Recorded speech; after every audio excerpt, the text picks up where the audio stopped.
¿Qué tal? ¿Cómo están amigos y amigas de esta comunidad? Como siempre un gusto, como siempre un placer. En las últimas horas se dio a conocer información procedente del Washington Post en el marco de que Stephen Miller, quien es uno de los cerebros en el gobierno de Donald Trump junto con Marco Rubio,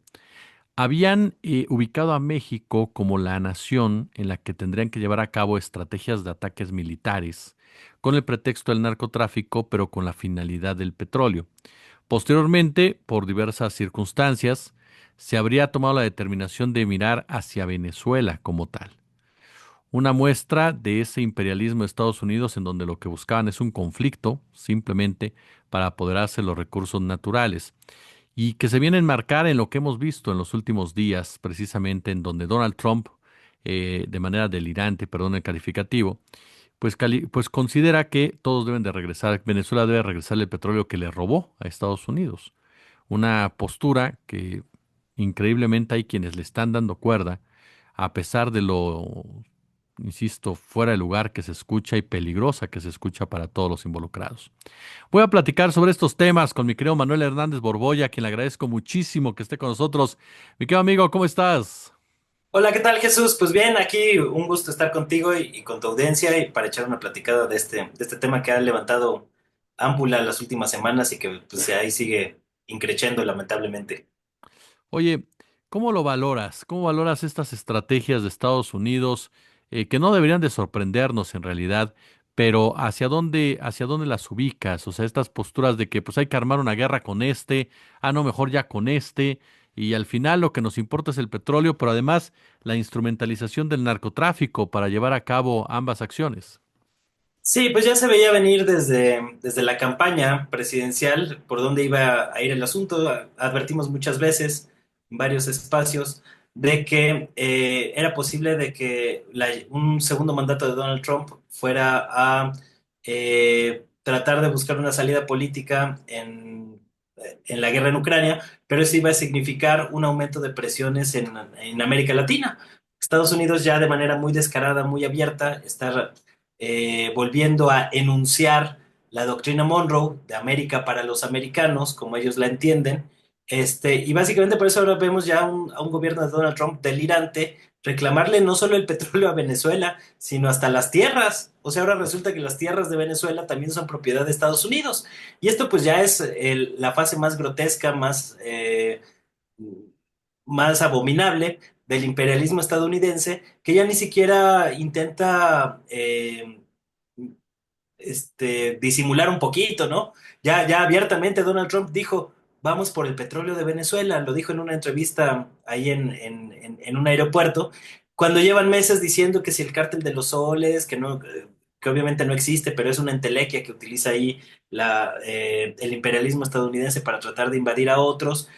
Luego decían que porque iban a llevar democracia a Venezuela y toda la operación del Premio Nobel de la Paz para María Corina Machado, que ahora habla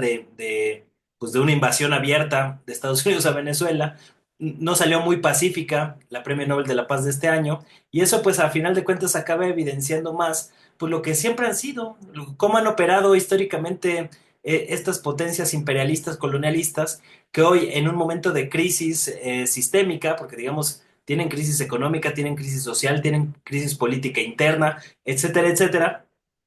pues están tratando de afianzar sus intereses a través de esta economía de guerra que han construido a lo largo del siglo XX y en lo que va del siglo XXI, y por eso están pues poniendo sus miras en contra de Venezuela, y a final de cuentas pues es muy paradójico todo porque le acaba dando la razón a lo que durante años advirtió Hugo Chávez allá en Venezuela, de que pues el pueblo venezolano tenía que prepararse para este momento que está llegando y que pues es innegable, ahí con el asedio, con el bloqueo naval anunciado por Trump en contra de Venezuela, con lo cual tratan de asfixiar económicamente el comercio de Venezuela, como han hecho 60 años de bloqueo con Cuba. Entonces, digamos, es una nueva fase del imperialismo estadounidense muy agresiva. Lo que a mí me sorprende un poco, pues es lo tibios, los medrosos, que han resultado muchos liderazgos latinoamericanos a la hora de salir a defender a Venezuela. El caso paradigmático me parece y bastante vergonzoso es el de Gustavo Petro en Colombia, que se le ocurrió la buena idea de que al mismo tiempo de que Estados Unidos estaba anunciando este bloqueo naval sin precedentes en el caso de Venezuela. Se le ocurrió a Gustavo Petro decir que Nicolás Maduro era un dictador y que había que generar un gobierno de transición en Venezuela y demás. Y me parece muy estúpida esta postura de Gustavo Petro, sobre todo porque Trump ya también advirtió que después de Venezuela sigue Colombia. Entonces, lejos de fomentar una alianza a nivel latinoamericano que permita contender a esta bestia que está bastante suelta. Lo que vemos pues son liderazgos bastante medrosos, ¿no? En el caso de Brasil, pues, a pesar de que se reportó que hubo una llamada telefónica entre Lula y el presidente venezolano Nicolás Maduro, y que fue en buenos términos, pues hay que recordar que el hecho de que hoy Venezuela no sea parte formalmente de los BRICS, del bloque de los BRICS, fue precisamente por un veto de Brasil hace un par de años, ¿no? Entonces, este tipo de indefiniciones me parece que lo único que dejan de manifiesto pues es que existe una América Latina muy desunida. eh, para contener a esta bestia que está bastante rabiosa, bastante beligerante, como lo es Donald Trump y sus huestes, porque no nada más es Donald Trump, si nada más fuera Donald Trump el problema, a lo mejor otra cosa sería, ¿no? Pero me parece que estas indefiniciones, más los regresos de gobiernos a la derecha, caso de Bolivia, caso de Chile, que bueno, pues nunca fue muy izquierdista el caso de Chile, pero bueno, ahora ya tienen a un descendiente de un nazi en el poder. Pues esto va a dificultar más defender a América Latina de los intereses imperialistas de Estados Unidos y compañía. Dentro de todo esto, me parece que la postura de Claudia Sheinbaum, si bien ha sido un poco tibia, pues ha ido en el sentido correcto, ¿no? Porque, digamos, ha cuestionado el papel de Naciones Unidas sobre la crisis en Venezuela, ahí evidenciando algunas de estas limitaciones, pero pues no deja de ser un apoyo meramente moral o testimonial, simplemente para dejarlo ahí sobre la mesa. Cuando en realidad, pues yo siento que al gobierno de Venezuela y a Nicolás Maduro, los gobiernos latinoamericanos de todas denominaciones lo han dejado bastante solo. Y es un caso bastante grave porque, pues ya lo han dicho abiertamente y descaradamente, después de Venezuela van por países como Colombia y México que también tienen ahí en el radar. Ahí está la otra historia del caso mexicano, de cómo un agente de la DIA, de la DEA, la Agencia Antidrogas, Paul Campo, y un agente encubierto de la CIA, Robert Sensi, que ha participado durante años en este tipo de operaciones encubiertas de la CIA, pues están entregando armas y drones al cártel Jalisco Nueva Generación y paradójicamente esos drones que le está inyectando la CIA y la DEA al principal cártel del narcotráfico en México, ahora están siendo utilizados por Estados Unidos como un mecanismo de presión contra México. Claudia Sheinbaum acaba de comentar que habló recientemente con Donald Trump y que precisamente una de las mayores preocupaciones que puso sobre la mesa Trump fue este asunto de cómo ahora los cárteles mexicanos están utilizando drones con explosivos, drones que son suministrados por la DEA y por la CIA, no dicho por el gobierno mexicano, sino por fiscales en una corte del Distrito Sur de Nueva York. Entonces, me parece increíble que este tipo de noticias que permiten contener un poco la retórica imperialista de Estados Unidos prácticamente no hayan salido en la prensa mexicana, ¿no? Ni en los medios corporativos, ni en los medios alternativos, ni prácticamente ningún medio, ni en los medios públicos. Tampoco, por ahí se comentó de la gente de la DEA, pero se hizo caso omiso completamente al papel de Robert Sensi, un personaje que estuvo involucrado en la operación Irán-Contras en la década de los 80 durante la administración Reagan, la administración Bush, y que ahora están realizando una reedición de esta operación Irán-Contras para transportar armas y drogas en el marco de este nuevo asedio imperialista en contra de América Latina. Entonces me parece que el gobierno mexicano debe ponerse más las pilas y que también los medios mexicanos deben de hacer su papel, porque digamos va a ser muy difícil contener estas embestidas de la bestia imperialista mientras los pocos recursos retóricos que tiene México y América Latina para defenderse no son utilizados o no son aprovechados por las distintas plataformas mediáticas, ¿no? Entonces me parece que son de esos temas que hace falta más visión, hace falta comprender mejor contra qué se está luchando, porque si no, pues acabas cayendo en los vaivenes ahí que un día dicen una cosa, el día siguiente dicen otra cosa, como le ha pasado a Gustavo Petro, pues cuya postura en torno a este asedio imperialista de Estados Unidos contra Venezuela me parece bastante vergonzoso. Es decir, esto obviamente lo han comentado algunas voces, va más allá, ¿no? Va más allá del caso Nicolás Maduro, el régimen de Nicolás Maduro. Es un ejemplo perfecto de cómo el imperialismo norteamericano lleva a cabo las acciones, en contra de sus puntos, de sus blancos, cueste lo que cueste, y donde la soberanía está totalmente desaparecida para este tipo de personajes, como bien lo describes. ¿Y qué tanto ha operado Estados Unidos, Manuel, para una América Latina desunida? Ya nos platicabas esta postura errónea de Petro, con lo cual coincido, pero ¿qué tanto ha operado en estos últimos meses para evitar que se pueda unificar América Latina, incluso con otras naciones que literal, pues ya no sé si llamarlas lacayas del propio Estados Unidos, como Argentina, como El Salvador, como Ecuador, en fin, quienes difícilmente, bueno, ya vimos que Ecuador y Chile pues de plano anunciaron que respaldan un golpe de Estado contra Venezuela, ¿no? Sí, pues es parte del proyecto hegemónico, pues han utilizado históricamente, y no nada más es de ahorita, de los últimos meses o del último año, sino es históricamente, han utilizado esta maniobra de divide y vencerás, que les ha sido muy efectiva a lo largo de los años. Hoy prácticamente ya los gobiernos latinoamericanos afines al imperialismo de Donald Trump y Estados Unidos, pues ya prácticamente son toda la costa pacífico de Sudamérica, lo cual era uno de los proyectos geoestratégicos de Estados Unidos cuando dio el golpe de Estado ahí en contra de Pedro Castillo en Perú,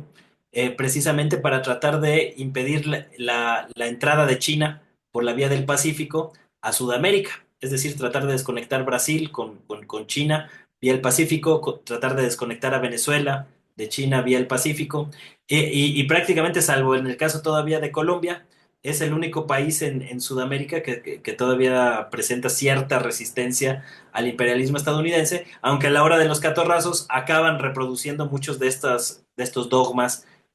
como los que se han señalado en contra de Nicolás Maduro, ¿no? Entonces, me parece que es una operación que no es de ahorita, ya lleva mucho tiempo pasando. El golpe a Pedro Castillo fue ya hace varios años. No importa si cambia la administración Trump o la administración Biden, el plan ha sido consistentemente el mismo. Y si a eso le sumamos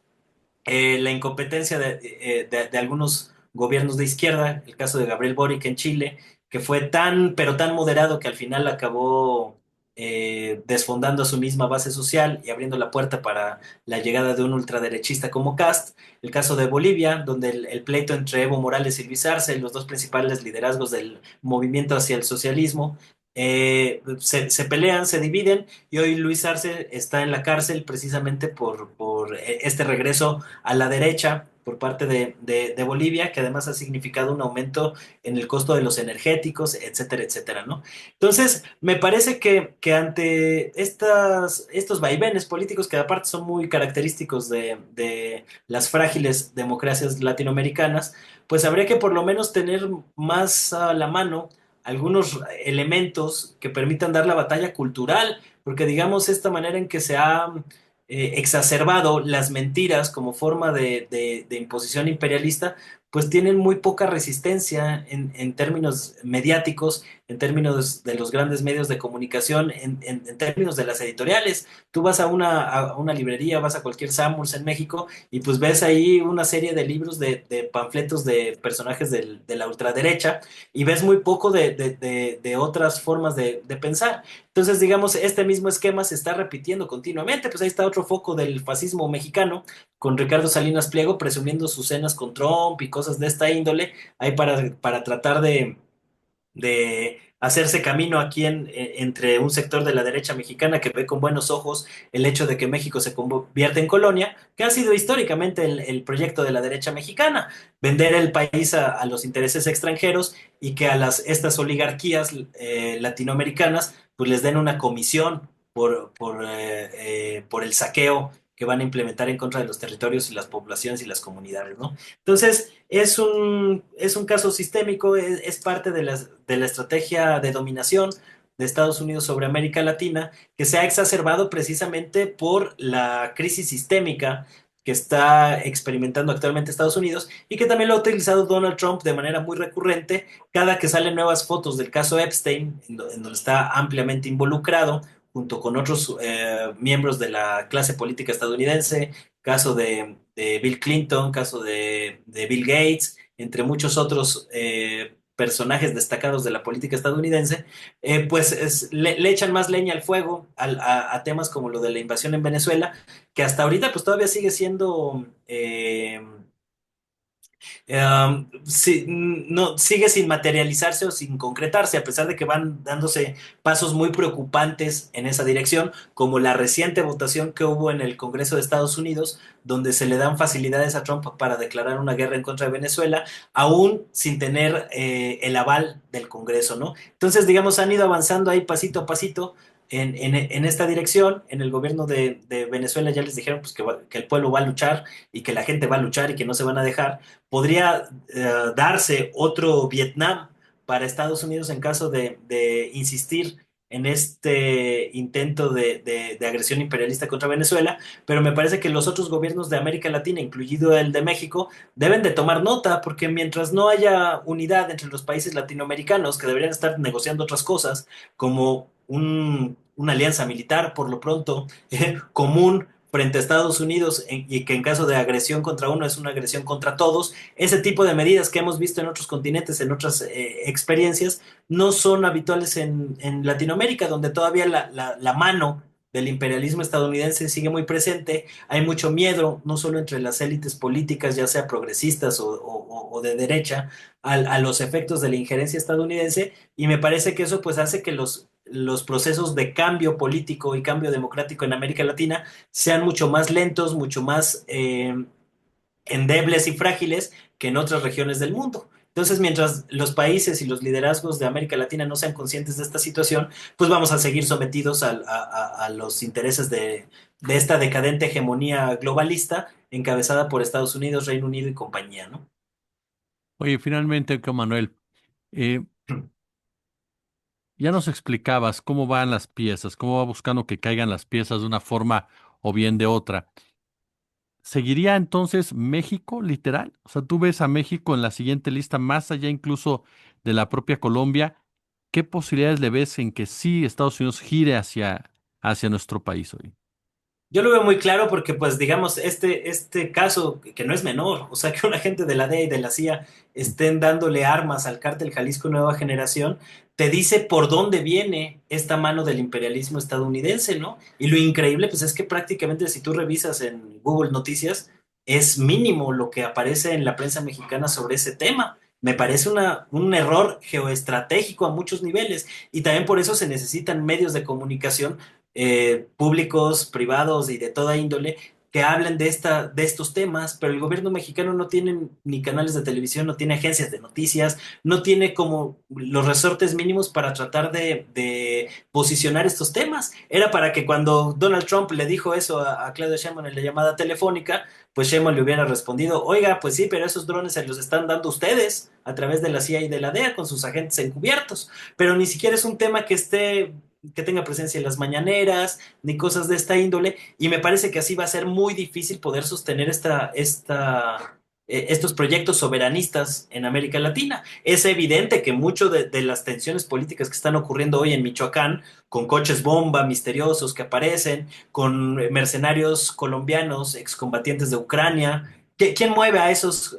mercenarios colombianos? Que están ahorita operando y están enseñando y trayendo estrategias de uso de drones, como los utilizados en Ucrania, en el contexto mexicano y de Michoacán, para generar coches bomba, para generar ahí unas narrativas muy convenientes a estos señalamientos contra el narcoterrorismo que ha impuesto Estados Unidos como una forma de exacerbar estas estrategias de dominación. Entonces, por supuesto que México está en la mira. A lo mejor ahorita todavía no les alcanzan las fichas o no han encontrado bien la manera, pero lo que hemos visto de septiembre para acá o de agosto para acá, en el contexto de México, con el asesinato de Carlos Manso, el exalcalde de Uruapan, cómo se intensificaron las protestas con grupos porriles financiados por el PRI, por el PAN, cosas de esa índole, pues hablan abiertamente de que hay mano estadounidense en labores de injerencia imperialista en casos como Michoacán. Es evidente que la CIA tiene presencia en Michoacán y habría que ahondar dónde están los aparatos de inteligencia. No hay medios de comunicación, tampoco hay aparatos de inteligencia que sean efectivos en México y ahí tenemos ahí agentes encubiertos entregándole armas al principal cártel de las drogas para que luego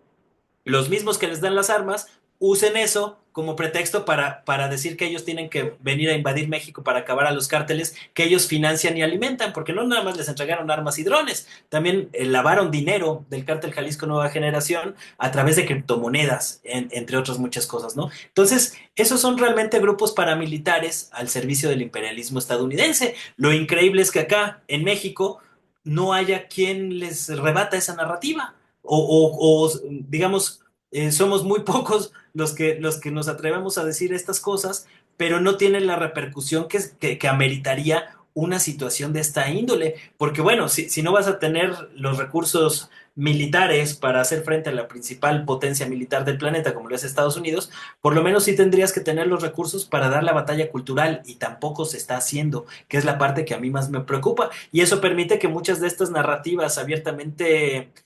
delirantes, que no tienen ningún sustento con la realidad, avancen en el imaginario de mucha gente. Tú ves la cantidad de gente que hay en México afín al trompismo, o afín a Ricardo Salinas Pliego y este sector de la población en México que le dice tío Richie, a un oligarca de la calaña de Ricardo Salinas Pliego, que es parte del proyecto del trompismo para meter mano en México. Por eso vemos cada vez más estrechos los vínculos de Ricardo Salinas Pliego con el trumpismo o queriendo tocar la puerta para que se la abran allá desde Washington y que lo vayan colocando ahí. Ricardo Salinas Pliego ya fue conferencista en la CEPAC, que es un foro